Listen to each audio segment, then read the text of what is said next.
This weekend, the sequel to my favorite Pixar film of all time, The Incredibles, hits cinema, and I will be checking it out this coming Sunday and posting a review to this very channel shortly after, and I'm looking really forward to seeing the film. But then I started to really think about something. Should I be?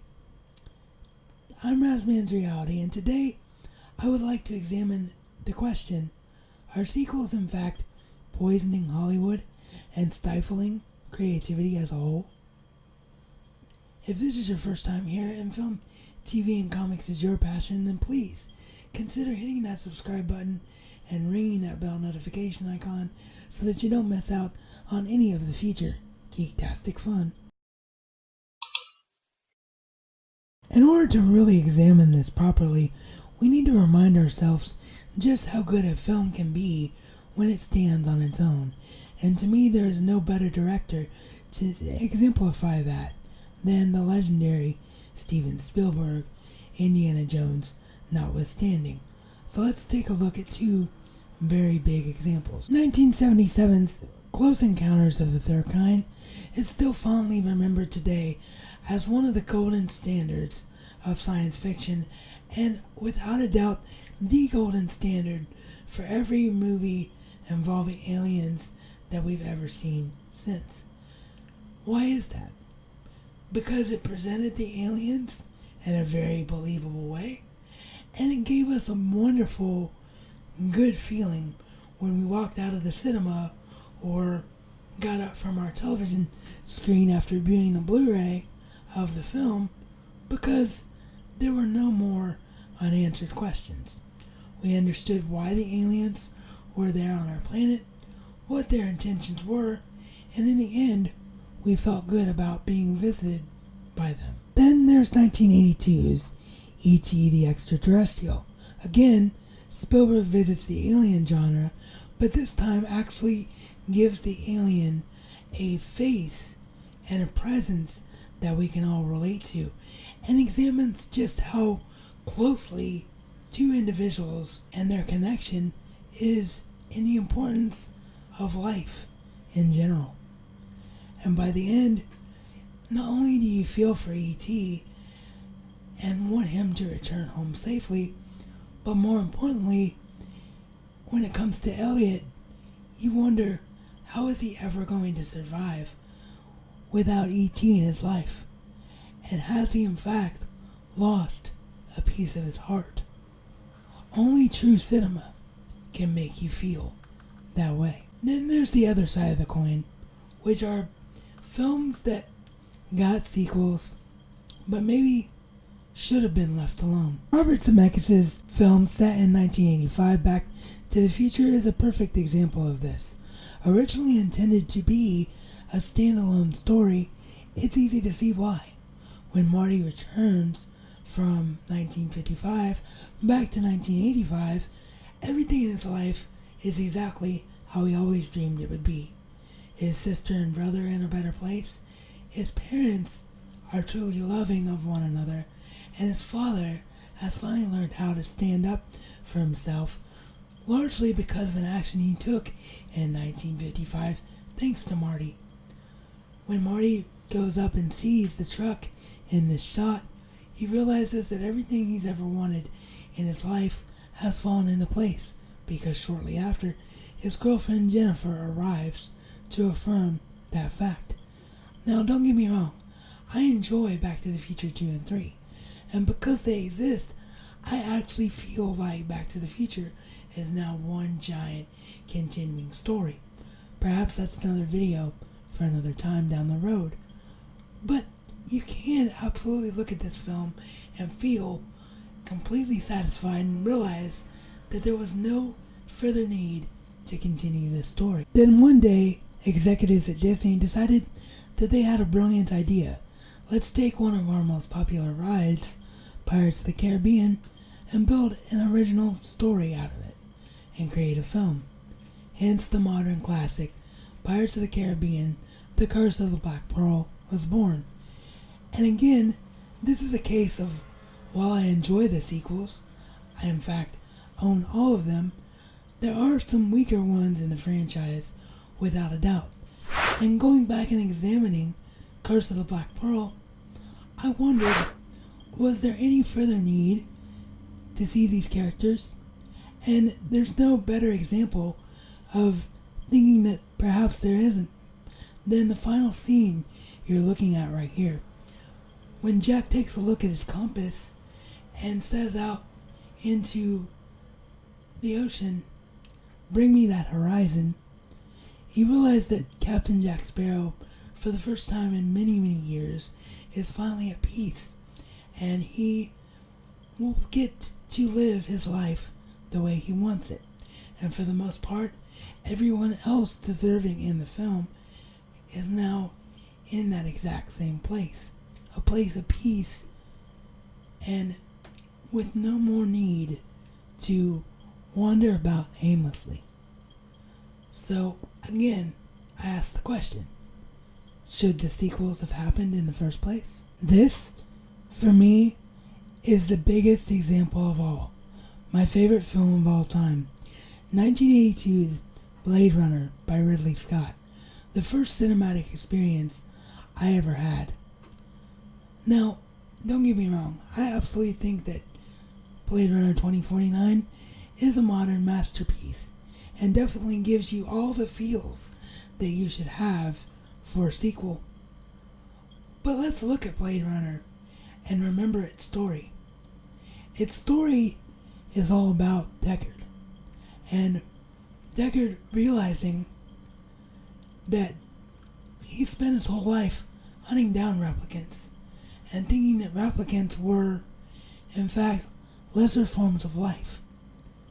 When the realization hits him that he, in fact, is one, it causes him to question everything, and that feeling of, this is my life, and now I have to accept it and find a way to move forward, is the perfect example of what a movie should be. Because a film is supposed to make you think, and not supposed to make everything easy for you. Yes, it's entertainment, but it should also challenge you intellectually. And that's why Blade Runner, being a standalone film, should have stayed that way, because its ending does just that. Whether you're happy with your life, or whether you come out of it realizing that there are facts about yourself that you need to change, you wouldn't have come to either realization perhaps before seeing the film for the first time. So why, 14 years later, did Brad Bird go against his original wishes and return to the helm to direct Incredibles 2? Why did Pixar greenlight this film, and why did they apply the pressure on Bird to make sure that it happened? In my opinion, we only have one thing to blame: the rise of the Marvel Cinematic Universe. Yes, we all know that Marvel was forced to use Iron Man because they only had license to certain characters that they could use to try and start their own studio. But that doesn't change the fact that it was an enormous risk that they banked everything on, literally putting their eggs in a basket that could have been complete poison to them. When we look at who they cast in Robert Downey Jr., he was a man at the time who really had a lot of struggles and had essentially left Hollywood behind him because no one wanted to hire him because of those troubles. But Marvel realized that he was still a great actor, and he was literally the physical embodiment of Tony Stark, the comic book character, in both look and attitude. So they took a huge leap, making a film about a character that most people who weren't comic readers didn't know about, and casting a lead that embodied that character and not being worried about backlash. And with the exception of Iron Man's own sequels, ironically, and The Incredible Hulk, which some people consider a weaker film in the bunch, I think we can all agree that $3 billion later, Avengers Infinity War has proven that Marvel's gamble paid off. But the sad truth is that the MCU has trickled down to the rest of Hollywood. In my opinion, there is no better, more recent example of this than, again, Pixar themselves with Finding Dory. When I look at Finding Nemo, I think of a classic. I think of characters that I will always remember and lines that I will always quote. However, when I look at Finding Dory, I don't really feel that way. I feel like, yeah, these are these characters again, but did I really need to see them? And the sad truth is, no. And I don't think that Finding Dory or The Incredibles 2 would have happened without the MCU. The MCU caused Hollywood as a whole to think that everything had to be a franchise. If something works once, it can work again and again and again until it just simply won't work anymore. But the thing is, Hollywood, it doesn't have to be this way. Coming back around to the legend himself, Steven Spielberg, his most recent film, Ready Player One, shows us what can happen when we have a film that we've never seen before. And a film based on a story that, by the end of it, you realize there doesn't need to be any more there. Yes, I know there's another book, and likelihood is we'll probably see it made into a film. But when I think back on Ready Player One, there's nothing else that I need to see. The characters experienced a perfect journey, and the message of the film of you don't always need to escape life, because if you spend all your time escaping it, you will fail to enjoy it, is a beautiful message that the world has forgotten about all too well. That's why I'm so excited by my friends at the YouTube channel Jawin. You can subscribe to their channel at that link, JAWIN, down below. And their recently released comic, Jupiter Jet. The story of Jackie Jupiter Jet Johnson is completely original. And while it has inspirations from the things that they love and influence them, nowhere in it, and reading it, do I feel like I've read this before. It is something that is solely missing in today's society. A completely original idea and the true exemplification of what being creative is supposed to be all about. So, I'm not meant by this video to change your opinions, to make you think you should never see a sequel again, because there are tremendous sequels, and perhaps I will examine them in a future video.